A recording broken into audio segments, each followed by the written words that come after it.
gotten some plotting done, maybe you've even gotten some writing done, and you're going into the revision stages of your project and looking back at some lost threads that became dropped threads and then plot holes.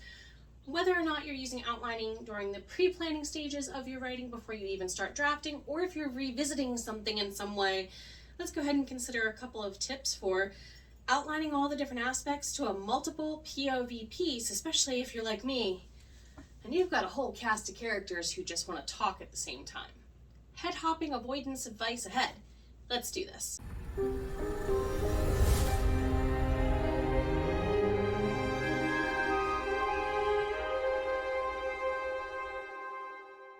My name is Jenna O'Malley. I am your soul writer, author of sci-fi fantasy with dashes of romance and nerdy references. Welcome on in, soul bards, to another episode of Sitting Down with Soul Writer. We're going to go ahead and get right into all the different ways that I've been kind of classically trained by the classics and by, well, people who are yet to be called classics among modern, current, and contemporary authors alike.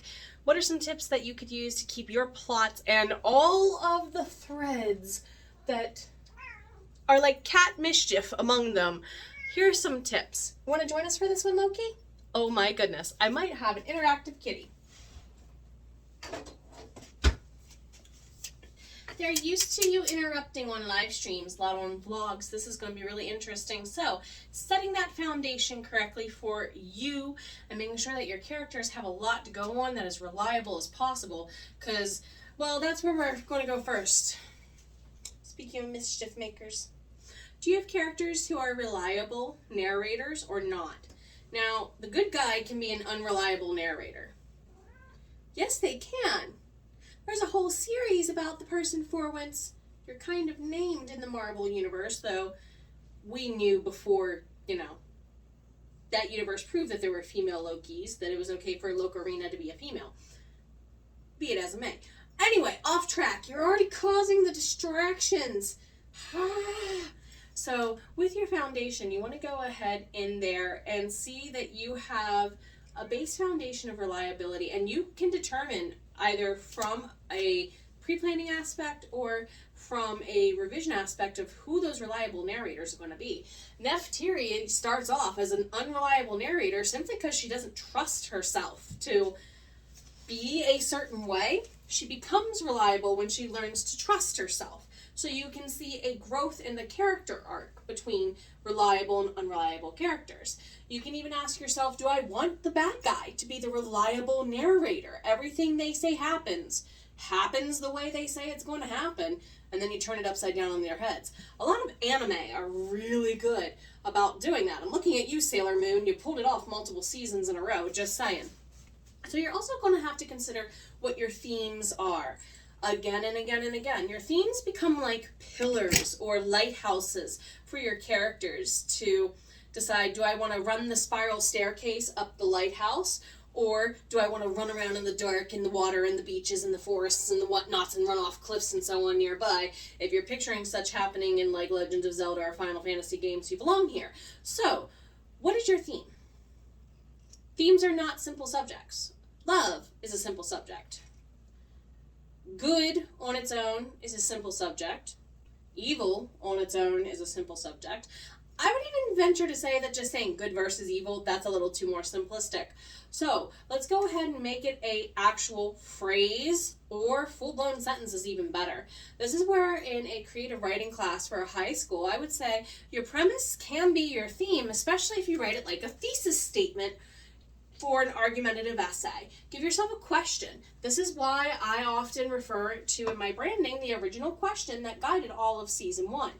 What happened to all the immortal magical wielders that we find cool, paranormal, celestial, mythical, and otherwise, according to an alt version of our history slightly as we know it? And that sets me up into season 2 where Merna are living among us. And of course, I'm mocking a lot of classically trained people. Shakespeare. Oh, yes. All 5 books of season 1 are me basically mocking how wrong he was about a little play called Antony and Cleopatra. Anywho. Yes. Yes. And Caesar, Ides and March. Just saying. So, What also are going to be your character mirror moments? Not just like plot point wise, but who are mirrors of your characters? We're definitely looking here of the metaphorical context in that regard. So in the metaphorical, we're thinking of if we are the originating ripple, who's 1 degree in our circle like us? That's a mirror. Who's on the second ring from us, if you go by like 6 degrees of separation, like I said in the last vlog, right? So ask yourself, where's all of your mirrors at? This is where you get those traditional foil-like characters. Shakespeare, we mentioned him earlier. Hamlet naturally has his brother-in-law to be with Ophelia's brother. You know, one is the melancholy prince who doesn't really want to be a prince. Would rather just, you know, live his nerdy little life. But then you have the brother-in-law to be who basically is they kind of are what the other person should be, but aren't. So they're foils of each other. It's not just a math term for those of you who are like, why are we talking about doing things inside and outside of parentheses? We're not. We're talking about mirrors here.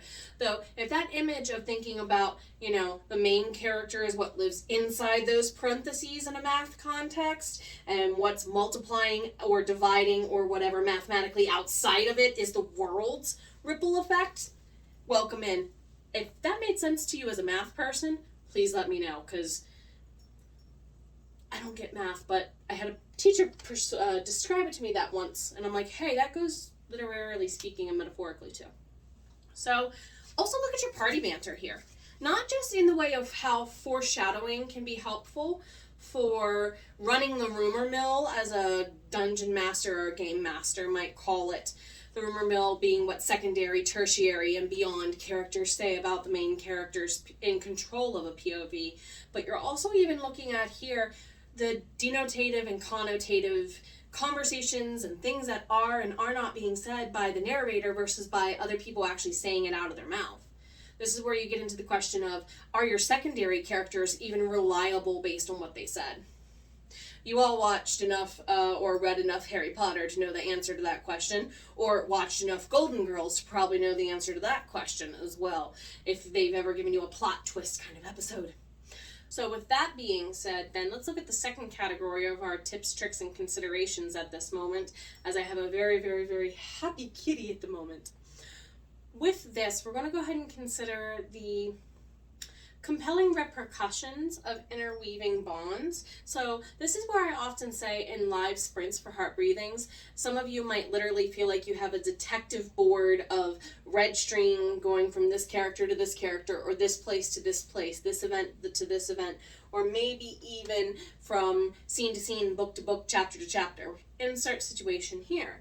So if you're into that kind of mind mapping, word webbing kind of idea in your brain, Canva does have kind of a flow chart that you can go and make that kind of word web with the strings digitally on. There's also an older program I used to use a lot as a teacher called Prezi, Prezi, that I've used before with this, and I love it because it's literally like a digital detective board, but with like microscope layering to it. And I could go ahead and give a demonstration on either of those if you want to know. Comment in the box below. Let's go with a kitty cat emoji of some kind, shall we? If you want, I walk through how to mind map again using either of those items. Give me a kitty cat emoji. Yes, for the Locarina. So you can also go ahead and consider here your catalyst moments, okay? Look at cause and effect kind of sequence planning. If you are more of a non-fiction person or into like forensic sci-fi kind of shows, definitely backwards planning here can be beneficial to look at how a cause and effect can become a chain reaction, because sometimes that effect becomes another cause, which makes another effect, which then can again cause something else, like a domino stack falling over. Especially like in those really cool videos where people use millions of dominoes to kind of, you know, do a Rube Goldberg machine kind of domino fall. That's what we want to feel like, the oohs and ahs whenever we're watching those kind of things, right? We want that from our audience. Also, another thing that you can use backwards planning for is the echo chamber kind of mindset here. This is where foreshadowing becomes really key, but this is also where I would challenge you to look at the first line of your books and the last line of your books. How does the first line, like I said in our last vlog, for example, from book 1, Bound by Fate and Blood, the first thing that comes out of anybody's mouth, the very first thing in the hook is what Nefertiti fights against for 5 books. Now, there's another thing that is said by Ian that's a split quote in book 1. It's right here in chapter 2. He has this mindset as a merchant of everything comes with a price, balance dictates the price, and balance is not always just, nor is it fair, okay? Therefore, later in the book, he asks Nefertiti, do you know how priceless you are? That is something that gets challenged all the way through for both of them through the end of book 5. So you're literally looking at those echoes, not just from sentence to sentence within a conversation, but sometimes those of us who play video games especially know this, one-liners are important. I mean, goodness gracious, in Zelda games, this is why in the very early Zelda games in particular, clues were so crucial. They would literally tell you where to go and talk to people to get clues from, even if they weren't, not well translated. We still kind of figured out what to do with them by proxy and through gameplay context. So also look at how symbology works to your benefit here. Every time the tiara for Who's Queen of All Immortals comes up in these books, a certain ideology shows up behind it. Every time Ian's sister Anacrina's locket shows up in every one of these books, something behind it is important. Every time you have X thing, what is the cause and effect? What is the ripple? It doesn't have to be linear, but on the timeline that is eventually the events at play, what's important to be shared in that regard? This is even where numerology gets super important. Those of us who love literary and witchy woo-woo things are like, yep, 3, 6, 9s, 13, 7s, they're everywhere in my book. I know certain authors who shoot for certain word count averages, normally because of metaphysical things, or because it means some sort of like hidden Easter egg thingy to the books. I, at one time, used to have so many nerdy references in book 1, I was like, maybe I should write a egg hunter's guide to finding the nerdy references. I started it multiple times with all the page indexing to make like a scavenger hunt in the books. You see where you can eventually make this a branding thing, whether readers realize it or not.